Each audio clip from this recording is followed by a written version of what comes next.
Bonsoir, bienvenue sur la libre antenne. Normalement 21h, minuit ce soir, il est déjà 21h42. Voilà les petits soubresauts, évidemment des coups de fouet qui se perdent comme d'habitude, mais les coupables ne se reconnaîtront évidemment, hein, puisque ce n'est pas de votre faute, vous êtes arrivés en retard. À cause toujours des mêmes qui se reconnaîtront, mais on leur mettra des coups de fouet à distance et vous vous en doutez. De toute façon, il y en a, ils savent de qui je parle immédiatement. Voilà, il y a Indiana Jones d'entrée, hein, ouais, parce que voilà. En tout cas, bonjour à la régie, bonjour. Voilà, il y a Mika, il y a Steph, il y a évidemment les modératrolls, RNUI, la révolte Ozzy, Sagiris, tous les métanodes connectés, RNUI, Valigo, Moufriski, Aboku, Mion Par, Patriote, Jaya, Marco, Linux, Bournazel, Ozzy, Paul Smith, etc., etc. Sage avec nous pour accueillir ce soir émission spéciale avec Monsieur Pierre Dortiguier. Bonsoir, Monsieur Bonsoir Dortiguier. Patrick et bonsoir à tous nos amis et auditeurs. Qui sont enchantés, ils ont tous attendu, hein, heureusement, ils m'ont dit on a dû changer les J'espère ne pas les horaires. décevoir, en tout cas vous abordez un sujet qui est en un sens connu et en même temps encore un peu mystérieux, puisqu'il s'agit du mythe Il s'agit nordique. des mythes nordiques. Des mythes nordiques, oui, Donc, oui. les mythes nordiques que certains d'entre vous connaissent direct, évidemment, on dit mythes nordiques, je vois Thor, Odin, etc. Oui. Parce qu'il y a quand même des figures de ces mythes nordiques qui sont réapparues. Oui, dans le cinéma, Via le oui, oui. cinéma hollywoodien. Et justement, il convient aussi de rectifier, disons, ce qu'on pourrait appeler le pouvoir déformant de l'image. Parce que ce sont en réalité des allégories, des personnages sacrés. Ce ne sont pas des... C'est un peu comme Hercule, Héraclès par exemple, que l'on représente, on peut le représenter sous une forme, la forme d'un gymnaste, la forme d'un aventurier. Oui. Mais ce sont des personnages qui se sacrifient, ce ne sont pas seulement des hommes d'aventure, ce sont des hommes d'esprit, et tous les dieux nordiques, comme Héraclès par exemple aussi, sont des gens qui meurent, qui sacrifient. C'est-à-dire ce sont ce qu'on appelle des héros dans l'Antiquité. Et le héros, c'est un demi-dieu. Qu'est-ce que ça signifie? Ça signifie que c'est un homme qui, par sa mort, a un prestige divin. Voyez-vous? C'est-à-dire que c'est le passage, le sacrifice, c'est le passage d'un demi-dieu qu'est l'homme, à un dieu généralisé. Voilà. Et vous avez ceci, c'est très facile, c'est tout ce que croient tous les chrétiens. Les chrétiens voient un homme qui est à la fois homme et à la fois Dieu, c'est un demi-homme, demi-dieu. C'est une idée qui était commune aux Grecs, aux Latins, bien sûr, si on admet bien sûr l'épisode des Grecs et des Latins, je veux dire la chronologie, mais ça c'est une autre affaire, et aussi au panthéon nordique. Je citerai, vous savez, je ne suis pas du tout historien, je fais de l'histoire parce que en histoire de la philosophie, mais j'ai enseigné la philosophie, peut-on dire, toute ma vie, il m'avait quand même en grande partie derrière moi, c'est bien Patrick. Devant moi, je n'ai que l'éternité, vous voyez. Et alors, peu de temps, mais l'éternité. Et je dois dire que comment dirais-je,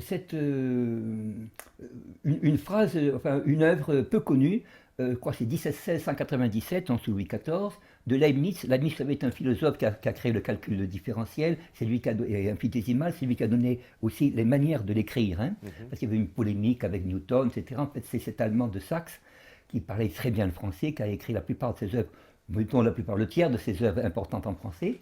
Il a fait un article sur une observation inédite, comme il dit, sur l'allemand archaïque. Je ne parle pas de l'allemand moderne. Il dit que la langue allemande, les documents allemands sont plus anciens que ceux fournis par la civilisation latine et grecque. Vous voyez, et que c'est grâce à ces documents-là que l'on peut trouver l'origine des noms des choses, l'origine des dynasties, l'origine des cultes, voyez-vous? Voyez, il le dit dans un français excellent, toujours, et je me rappelle, je ne veux pas être cuistre, en fait, je sais que c'était le paragraphe 26, mais enfin, je l'ai vu simplement noter. Il faut le voir.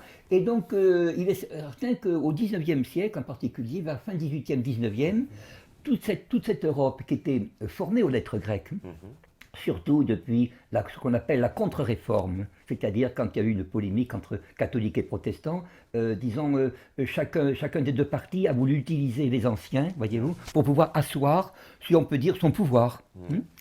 Son pouvoir d'éducation, bien sûr, d'instruction. Les jésuites ont réalisé beaucoup de théâtre, par exemple, lors de la Compagnie de Jésus a fait beaucoup de théâtre en Europe, et le modèle, même dans mon collège de jésuites, il y avait cela, le modèle des Grecs et des Latins était, si je puis dire, vulgarisé, c'est-à-dire qu'on nous faisait vivre, je me rappelle encore quand j'avais 13, 14 ans, au milieu des personnages anciens. Voyez-vous? C'est-à-dire qu'on jouait des scènes grecques et latines. Je n'ai vu ceci d'ailleurs qu'en Écosse, où j'ai vu le dimanche matin, par exemple, des jeunes gens, des étudiants, habillés en grec ou en romain, voyez-vous, soit à faire de la parade militaire ou autre. Mais à partir du XVIIIe siècle, ou fin du XVIIIe, et tout le XIXe, les Allemands en particulier, les Anglais et les Allemands surtout, ont développé la recherche de leur propre mythologie. C'était parallèle avec l'influence de ce qu'on appelle l'idéalisme en Allemagne. Vous savez qu'il y a une ligne de crête qui va de Kant, 1870, jusqu'à la mort de Hegel, 1830-31, à la mort de Goethe aussi, qui est la même période.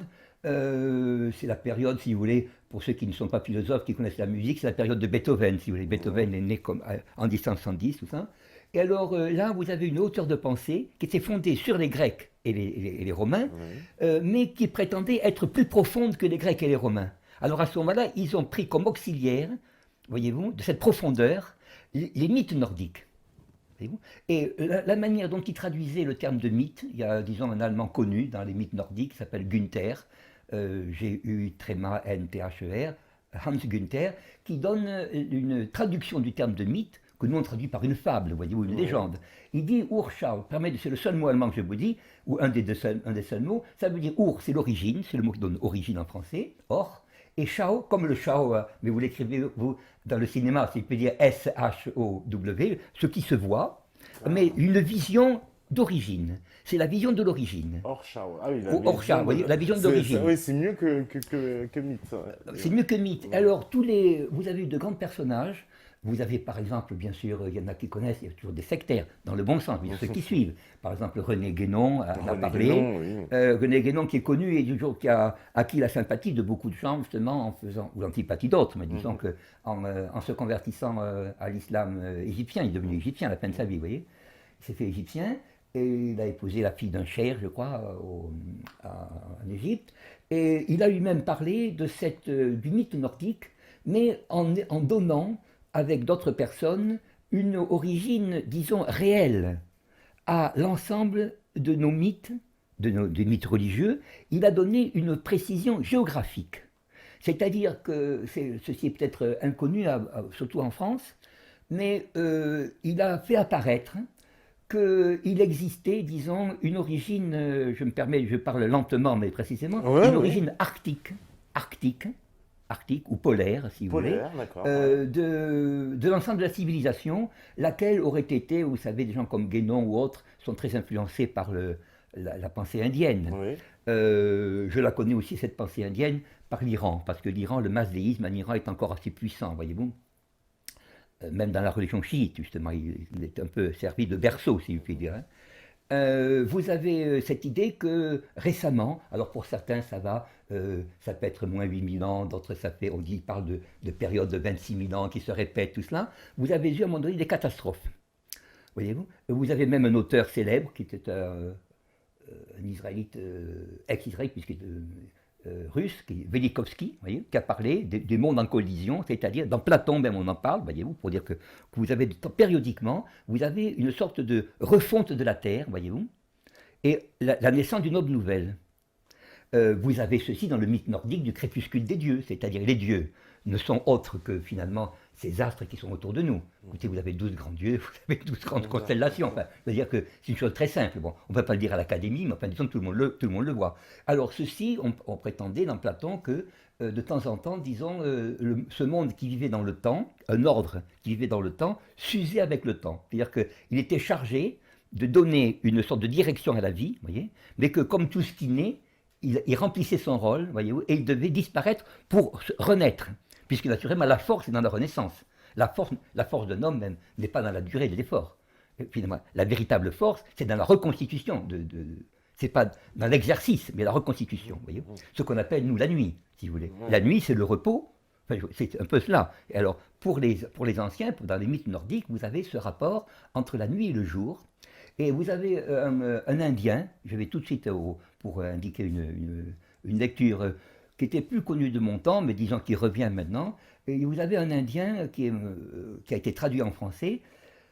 Il est mort dans les années 30. Il s'appelle Tilak, T-I-L-A-K, B-A-L-A-K, Bal Gangadhar Tilak, qui était un prédécesseur de Gandhi au Parti du Congrès. Le Parti du Congrès était au départ un parti assez pro-anglais, était manipulé, si je puis dire. Bon, je ne dis pas par la maçonnerie, parce que je vais avoir des ennemis, mais disons qu'il était, enfin, nous allons avoir des ennemis, mais disons que c'était un peu ça. Alors, il avait, disons, orienté ceci dans le sens qu'on appellerait un sens national, tu vois, d'indépendance indienne.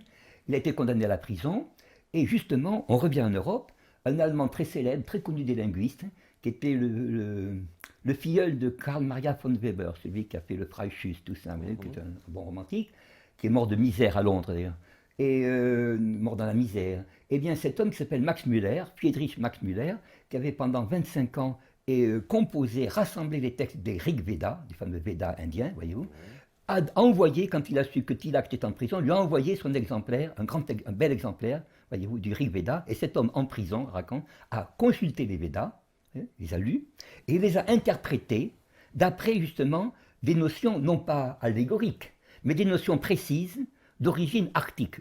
Son livre en anglais s'appelle Arctic Home, c'est-à-dire la patrie arctique, essai d'interprétation des légendes et textes védiques. Alors il parle, vous savez qu'il parle de Indra, le dieu par exemple qui est vaincu, enfin qui se bat avec son adversaire Nocturne.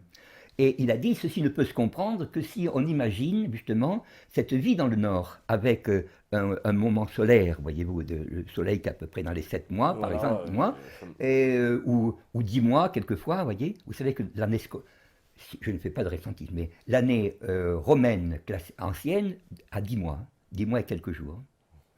Alors, et bien sûr, vous aviez aussi, dans les mythes védiques, on dit qu'il y a une sorte de renouveau de la nature, tout ceci est chanté, mais il dit, on ne peut le comprendre, c'est dans ce livre qui est publié chez Arché, on prononce Arché, on dit Arché à Milan, il a été publié en 1979, je conseille de le lire parce qu'il est traduit en français, ça s'appelle donc l'origine polaire, des textes de la tradition védique, et ceci a été quand même, disons, plus ou moins entendu, ou disons aperçu par une tradition qui, chez nous, est attribuée aux Romains. Vous avez par exemple dans Sénèque la désignation de Thulé, par exemple, vous savez, de l'île nordique.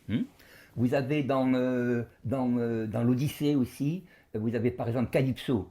Si vous représentez, imaginez les Américains prenant l'Odyssée comme scénario. On va vous présenter une belle fille, enfin, plus ou moins, belle fille nourrie au McDonald's, mais disons que d'après les critères quand même actuels. Et on veut une fille charmante, disons, enchanteresse. En réalité, cette Calypso, dans l'Odyssée, est la fille de Atlas, celui qui maintient le monde. Voyez-vous ? C'est-à-dire que c'est une personne qui est surnaturelle. Voyez-vous ? Donc on ne peut pas représenter, je veux dire, par une actrice ordinaire, sans vouloir disqualifier. Mais il faut passer à un autre niveau. Je vais donner 2 exemples très précis, un exemple tiré du Coran, un exemple du Saint-Coran, un exemple tiré d'autre chose. Mais par exemple, également des légendes nordiques. Vous avez par exemple l'idée de Calypso qui aide son père à maintenir le monde. Mais vous avez 2 exemples. Un exemple antique, antique dans le sens nordique antique, qui a été, mettons, au XVIIIe siècle, qui a été, qu'on trouve dans les Eddas, c'est-à-dire, vous savez, une œuvre islandaise qu'on attribue au XIIe siècle, voyez, et qui, en réalité, peut-être est un peu plus proche, je ne vais pas faire ressentir, un peu plus proche, et disons, comme tout ce qu'on dit être des légendes, sont écrits par des gens qui sont assez proches de nous. N'oubliez pas que le Kalevala, par la grande épopée finlandaise, date quand même de 1908-1904. Avant, elle n'existait pas. Alors, on l'entendait, si vous voulez dire, mais elle n'était pas écrite. Elle n'était pas écrite. Oui. Voilà, parce que tout ça, c'est transmis à l'oral aussi. Tout est transmis à l'oral, exactement comme les traditions indiennes. Et c'est justement d'après les traditions indiennes, c'est-à-dire qui étaient transmises, disait Tilak, oralement par les brahmanes, non pas d'après un texte écrit, mais peut-on dire antérieurement aux écrits actuels, qui étaient appris par cœur, récités et transmis, qu'on avait cette tradition du Nord. Voyez-vous ? Alors vous avez par exemple le Freya, la fameuse Freya qu'elle donnait le vendredi. Qui a donné Friday. Le Freya, elle apparaît venant au monde en donnant le premier homme, vierge, je signale.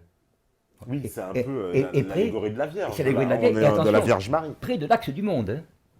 exactement comme Atlas. Et vous avez dans le Saint-Coran, vous avez dans la sourate Myriam, peut-être que je vais contrarier Daesh, même, je ne sais pas, vous avez, non, Je sais pas s'il nous regarde. s'il nous regarde, j'espère qu'il nous une bonne cure.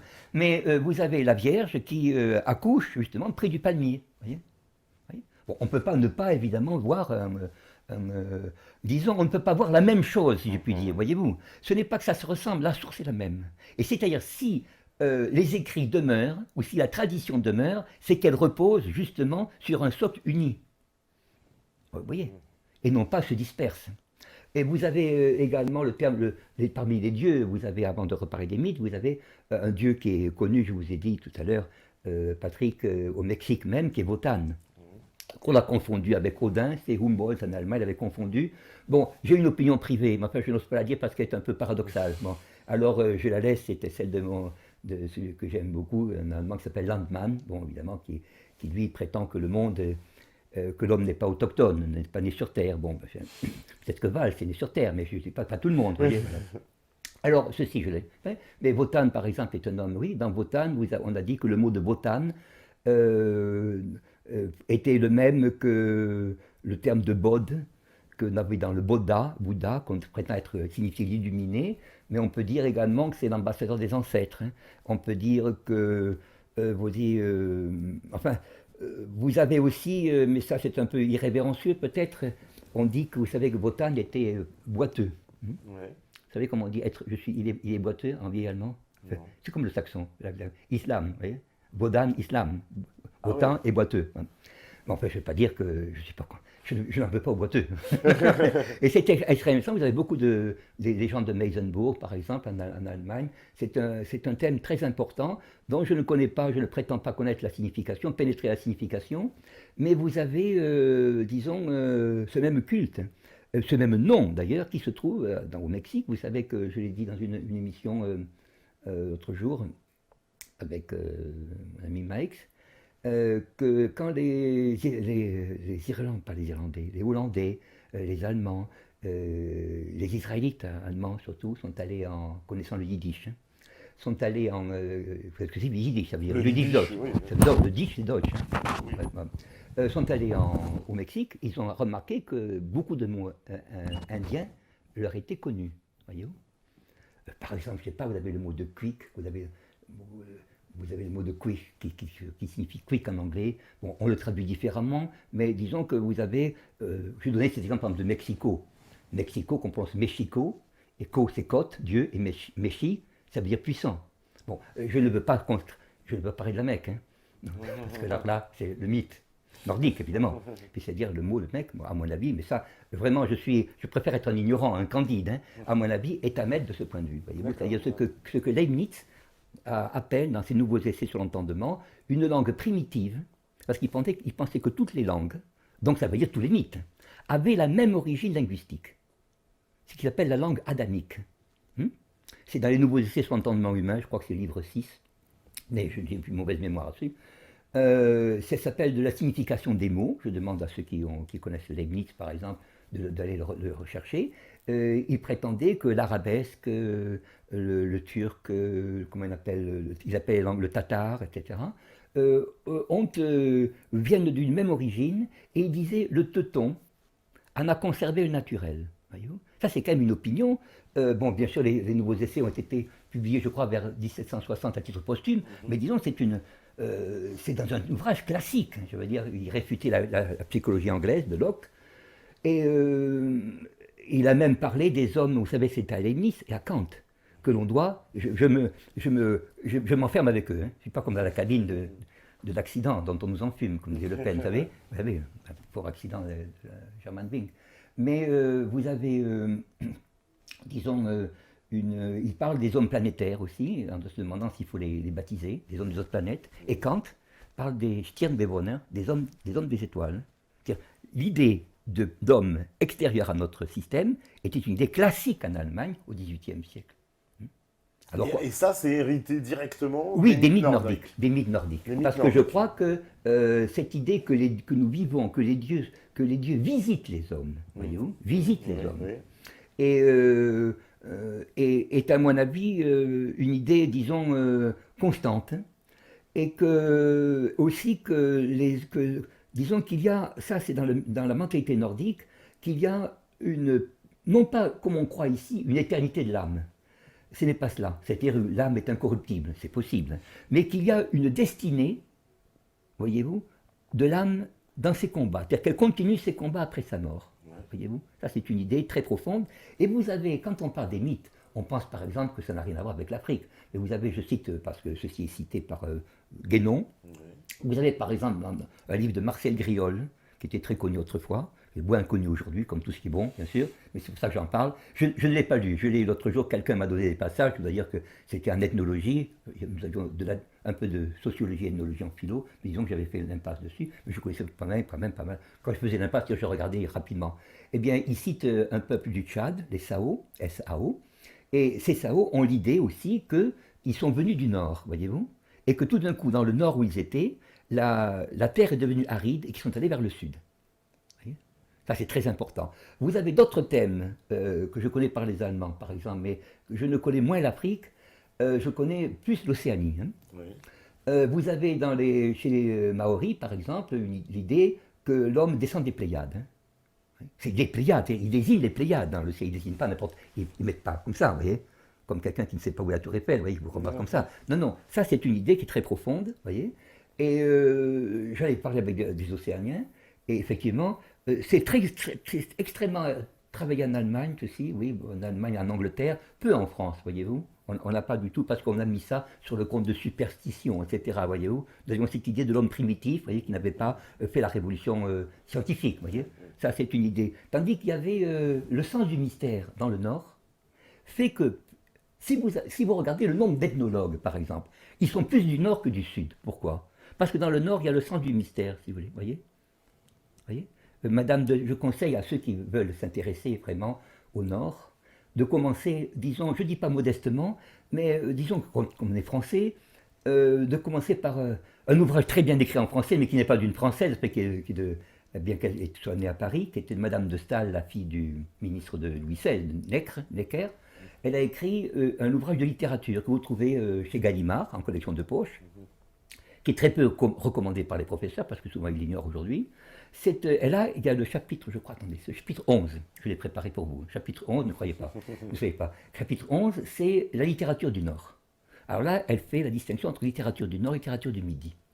Quand j'étais chez les Jésuites, il y avait un professeur laïque, qui avait des ennemis, enfin bon, à la Libération, ça y a beaucoup comme ça, et qui était très fort. Et il nous l'avait fait apprendre par cœur, ce texte-là, un texte. Ce qui fait la grandeur de l'homme, c'est le sentiment douloureux de l'incomplexe destinée. Justement, ce qui est nordique, c'est la douleur et la mélancolie. Donc, qui dit mélancolie, dit regret de l'origine. Voyez. En allemand, vous avez le mot Heimweh, c'est-à-dire douleur du home. Voyez-vous. La douleur créée par l'absence de la patrie. Et pour connaître la patrie, il faut donc, comme si vous voulez savoir pourquoi vous êtes attaché à une femme, il faut s'en séparer. Ouais. Enfin, ne croyez pas, ne prenez pas ça au pied de la lettre. Hein. Ouais. S'en séparer, vous vous éloignez, et c'est là que vous voyez la présence. Voyez-vous. Et bien de même, vous avez beaucoup de poètes comme Hölderlin ou autres qui ont fait des voyages à l'étranger, en Grèce, en France, surtout en France pour lui, et qui, au terme de leur voyage, voyez-vous, arrivent à découvrir une énigme de leur patrie. Il faut que la patrie soit une énigme pour soi-même, si vous voulez vous intéresser à autrui. Est-ce que vous voyez? Tandis que nous avons une certaine satisfaction. Et Madame de Staël dit que ça, c'est le tempérament du Midi, c'est-à-dire le goût des voluptés, voyez-vous, accompagné de la vanité, bien sûr. Et alors elle dit que les hommes du Nord sont au contraire des gens qui sont certainement violents, souvent, et aiment la force. Mais disons que la philosophie leur est nécessaire, mais elle peut instruire un peuple ignorant, écoutez-moi, mais même la religion ne peut pas instruire un peuple dépravé. Le peuple dépravé est en dessous, c'est-à-dire c'est le Midi de la France et Rome, voyez-vous. Elle était protestante. Pour elle, le Midi, c'était, vous savez, le Midi, c'était les catholiques. Oui, bien sûr. Et le Nord, c'était, elle était suissesse, non? Le Nord était dans cela. Et je crois quand même qu'il y a comment vous dire, ce sens du mystère est quand même toujours lié disons, au Nord. Et je crois que si le catholicisme, si le christianisme a survécu, je dirais même, je me permettrais de dire, je n'ose pas me prononcer sur l'islam, bien que... mais autant je crois que l'islam a survécu, je dis ça vraiment posément, grâce à la métaphysique de l'Iran, en grande partie, voyez-vous, puisque la plupart des philosophes en arabe sont des philosophes iraniens, sur un socle de métaphysique, mais qui dit métaphysique dit que la physique, ce que vous voyez, est insatisfaisant, est-ce que vous voyez?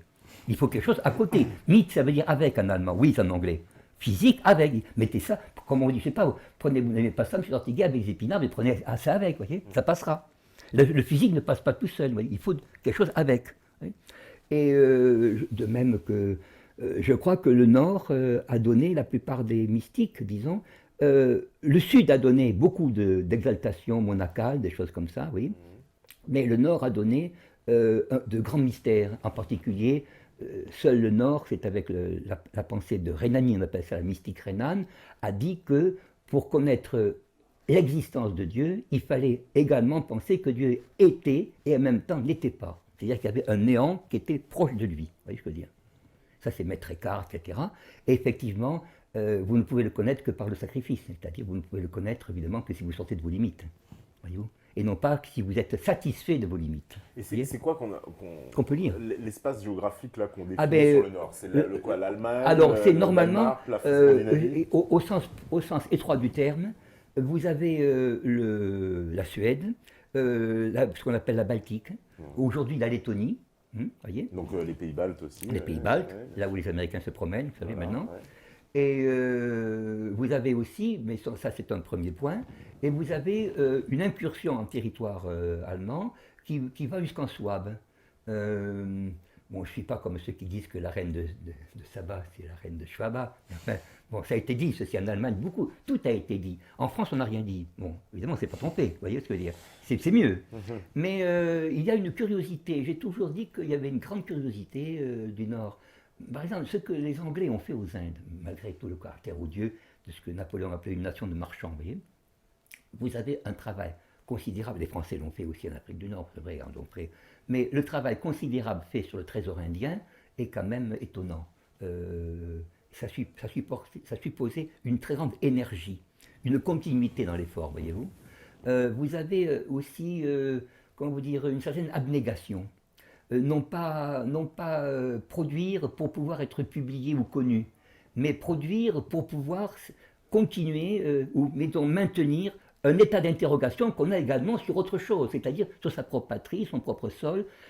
C'est vrai que la forme des dieux dans le Nord est une forme à la fois qui peut prendre une forme humaine, mais qui a en même temps quelque chose, disons, pas de surnaturel, mais qui dépasse, comment vous direz, qui est un peu sublime. Voilà, c'est le sublime, voyez-vous. Nous, quand nous représentons des dieux, que ce soit les dieux en grec, que nous représentons par la Vierge, que nous représentons dans la clarté latine, la clarté romaine du Sud, voyez, nous le représentons de la façon la plus belle, voyez-vous, parfaite.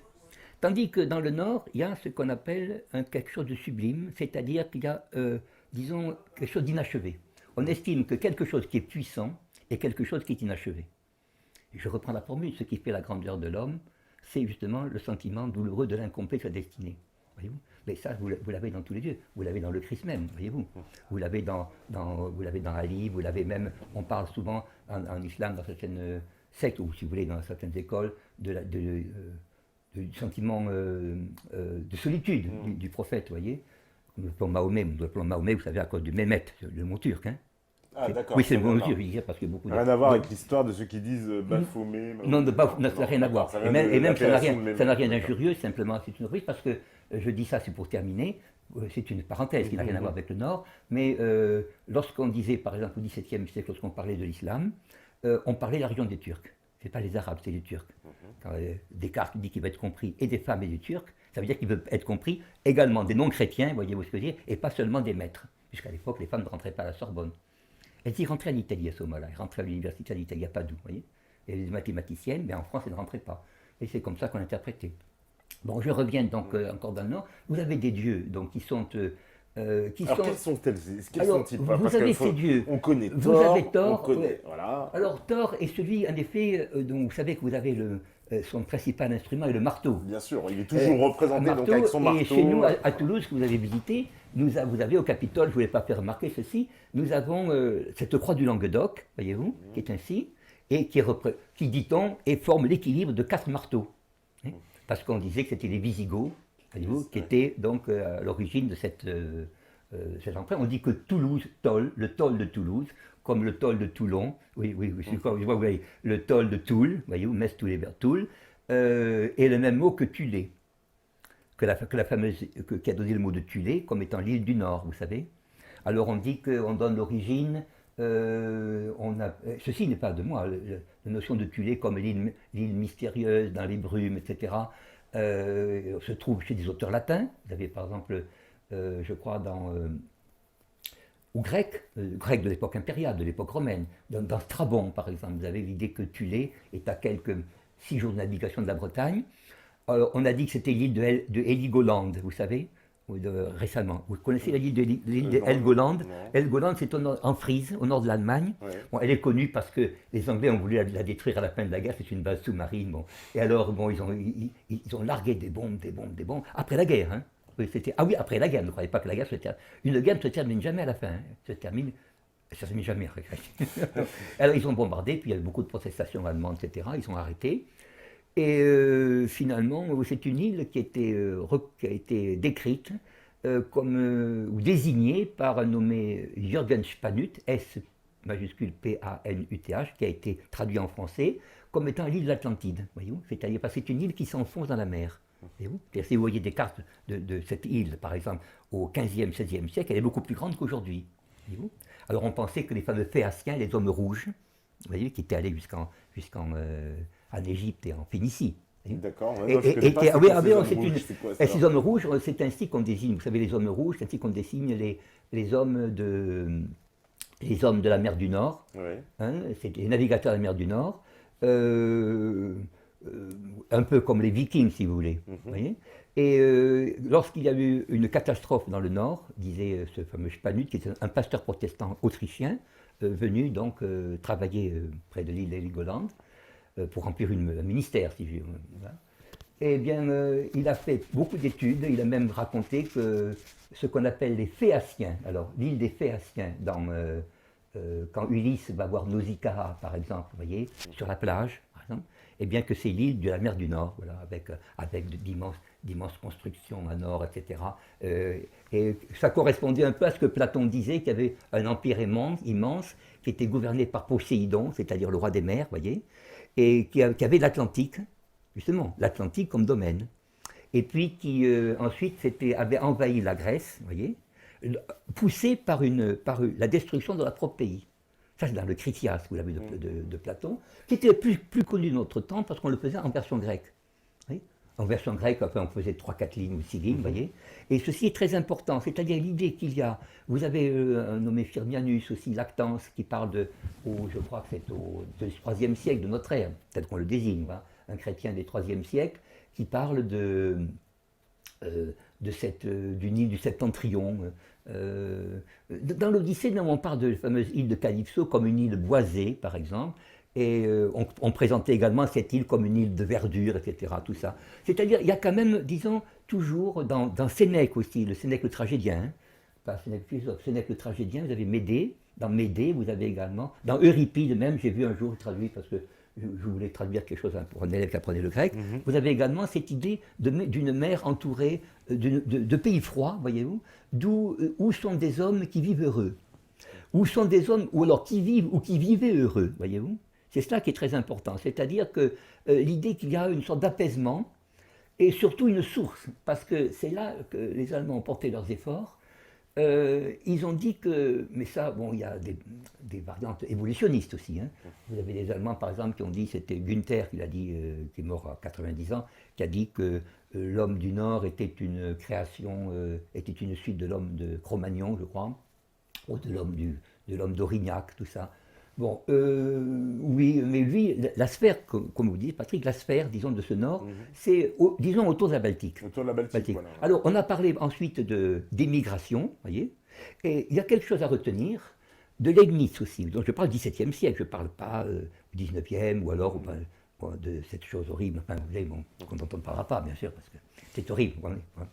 Et alors, vous savez qu'au XVIIe siècle, cette idée dans Leibniz qu'il y a un grand pays qui s'appelle la Scythie, les Scythes, S-C-Y-T-H-I-E, dont on dit que les Scots viennent, les Scotland.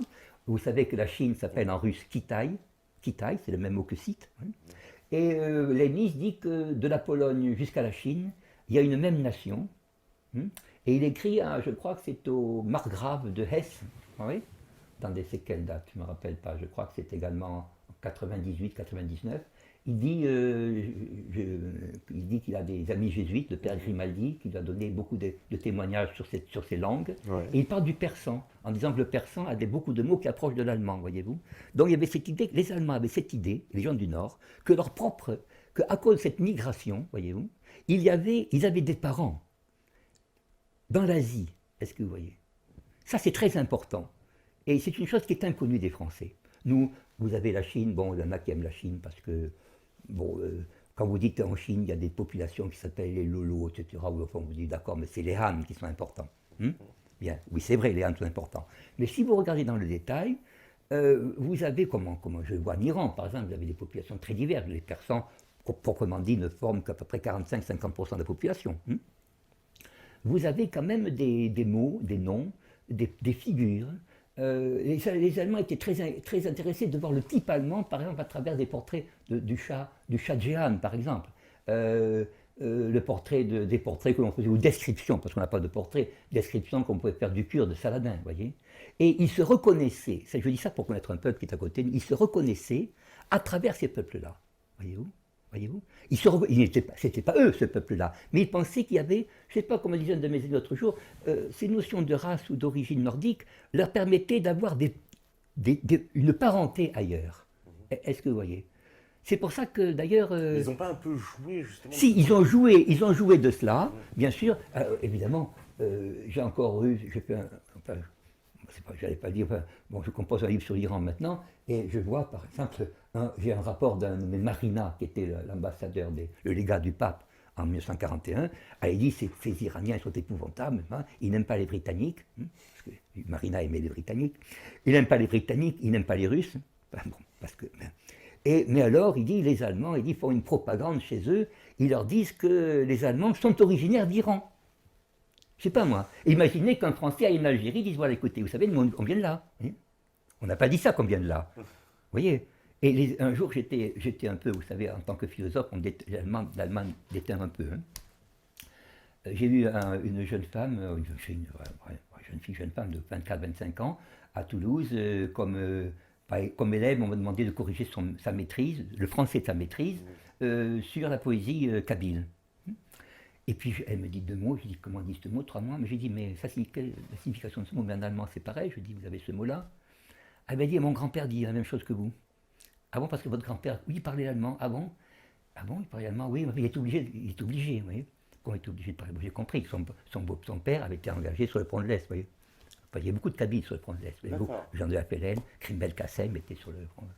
Et alors, je lui dis, mais écoutez, je ne sais pas quand je vous vois, et ce n'est pas du tout une manière de draguer, croyez-moi, mais quand je vous vois, j'ai l'impression, je me retrouve en Poméranie autrefois, mais c'est bizarre, mais il y a des gens qui me ressemblent. Hein. Il dit, je sais, monsieur, oui.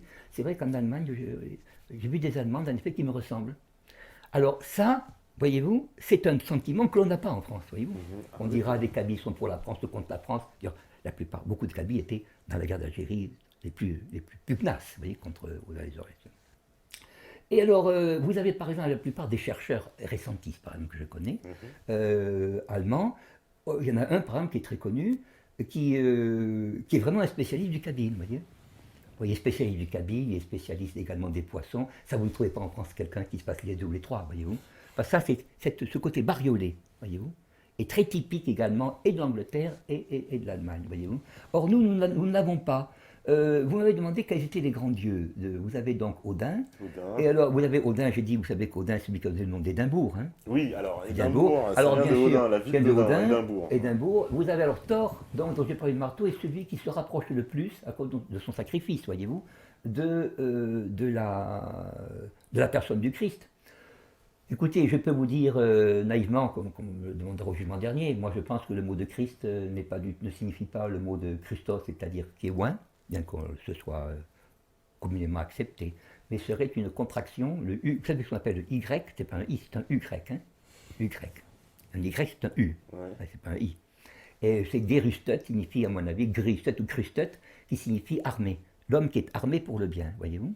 Et vous avez, comme vous m'avez dit tout à l'heure, qu'a dit votre ami, vous avez en effet l'idée que, comment ça s'appelle, pas l'idée, mais le fait sacré, Que que Thor Thor l'a est ressuscité, ressuscité, etc., qu'il a été frappé il par a la été lance, frappé etc. par une lance, Alors, etc. ceux qui étaient les missionnaires chrétiens, mais sans vouloir faire d'anticléricalisme, les missionnaires du Sud surtout, disaient que c'était une opération diabolique, que le diable avait voulu créer des personnages, voyez-vous, pour pouvoir distraire l'attention portée au Christ. Bon. Sauf que quand le christianisme s'est répandu, mettons d'une façon ou d'une autre, en réalité, je crois que les gens ont conservé leur foi, voyez-vous. Voyez. Parce qu'on ne change pas de foi. Oui, voilà, parce que, il faut bien le dire quand même, c'est assez particulier dans l'histoire de l'Europe, c'est une partie qui a été christianisée relativement tard. Relativement tard. Et même, Par rapport au reste de l'Europe. permettez-moi de vous dire, Patrick, j'ai visité la Suède, parce que je connais en Suède donc, le directeur de Radio Islam, qui est Ahmed Rami. Même si nous ne sommes pas toujours d'accord, parce que, évidemment, c'est un homme qui a été très courageux, vous voyez, très très courageux. Et il a vécu en Suède, il a été accueilli en Suède. Je me permets de parler de ce pays, puisqu'on dit toujours les Suédois sont racistes, etc. Quand il a expliqué pourquoi il était là, il a vu une femme inspecteur. Il lui a dit pourquoi vous êtes ici. Il lui a dit j'ai voulu faire un attentat contre le roi du Maroc. Et pourquoi? Et parce qu'il est entre les mains de mauvaises forces, nous allons dire des forces occultes, pour ne pas avoir d'ennui. Ah, ben il dit c'est pas au Maroc qu'il faut venir, c'est ici qu'il faut venir. Est-ce que vous imaginez à Orly quelqu'un qui vous a, oui, vous avez fait quoi? J'ai fait un coup d'État contre le roi parce que, je sais pas, mon roi, ou parce que c'est ici qu'il faut le faire, vous voyez. Ça, c'était la Suède. La Suède lui a payé une pension, voyez-vous, de réfugié politique, instruction, aux frais de l'État, hein, et logement gratuit, voyez-vous, payé évidemment. Mais c'est-à-dire qu'on considérait que cette personne devait être préservée. Est-ce que vous voyez la même chose en France? Vous la voyez? Bon, vous avez quelqu'un qui rentre, bien sûr, qui fait des affaires à droite et à gauche, qui gagne de l'argent. Mais je parle d'une attitude suédoise. Vous voyez. Il m'a dit que la franchise suédoise était, on dit même, il y a un proverbe suédois qui dit naïf comme des yeux bleus, vous voyez. C'est-à-dire qu'on peut leur faire croire ce qu'on veut parce qu'ils n'imaginent pas qu'on ment. Est-ce que vous voyez? Alors vous allez me dire, le résultat c'est quoi? Le résultat c'est que nous on est en pleine crise, vous voyez. Ben oui, eux sont moins dans la crise. Oui, parce que disons qu'il faut quand même une confiance. Voyez-vous, entre vous avez le droit, c'est le droit allemand, le droit germanique est un droit, anglais aussi est un droit non écrit. Est-ce que vous voyez? Parce que si vous le mettez par écrit, vous allez disputer l'écrit. Est-ce que vous voyez? Et vous allez dire, moi je l'interprète différemment ou autre. Mais si vous faites confiance à quelqu'un, vous dites, voilà, moi j'ai par exemple telle disposition, telle boutique, je ne peux pas payer comme un autre parce qu'il m'arrive tel désavantage. Bon, eh bien vous avez une loi spéciale pour vous, ce qu'on appelle un privilège, une loi spéciale qui fait que on vous juge, disons, d'après votre activité. Voyez-vous? Tandis que nous, on ne juge d'après un code qu'on peut tourner. Vous comprenez? On dit la loi c'est le péché. La loi, en effet, la loi, on sait que c'est là, ben on va passer à côté, tout en faisant semblant de la respecter. Voyez. Ça, c'est assez difficile de comprendre cette mentalité. Et je crois que les peuples nordiques ont bon, on disait qu'ils avaient une certaine patience, une certaine profondeur, mais je vais donner un exemple de profondeur, puisque l'islam est toujours ici présent, maintenant, surtout attaqué, comme vous le savez, de plus en plus, de façon très large. Hein. C'est comme une armée, on essaie de le prendre en tenaille. Quoi. Ceux qui ont, dans le christianisme, disons, restitué la vérité, je ne dis pas historique, mais métaphysique, disons, enfin la vérité philosophique, mettons, pour ne pas me compromettre, de Mahomet, ce sont les pasteurs suédois. Moi, quand j'entends parler souvent contre le protestantisme qui a établi l'usure, bah, je me demande comment Rome a été fondée, non? Et pour faire les monuments de Rome, il faut de l'argent, non? C'est justement contre l'usure. Non, mais que Luther a justement écrit contre l'usure. Oui. Tout ça, bon, je dis ça, je suis dissident dans la dissidence, si vous voulez. Ah, oui, parce que... Parce qu'on le présente, oui, on dit non. Vous pensez bien que s'il y a eu autant de merveilles dans Rome, c'est pas avec la loterie nationale, je veux dire. Il a pu prendre l'argent, et qui c'est qui travaille? Les esclaves aussi. Oui, les esclaves, mais est-ce que vous croyez que les esclaves gagnent de l'argent? Non, ce sont les artisans qui gagnent de l'argent. Et où c'est qui sont les artisans, d'après vous? Bah, ils sont chez ceux qui mangent de la choucroute, vous voyez. C'est eux qui sont les artisans. Non, je plaisante là-dessus, mais je crois que, disons,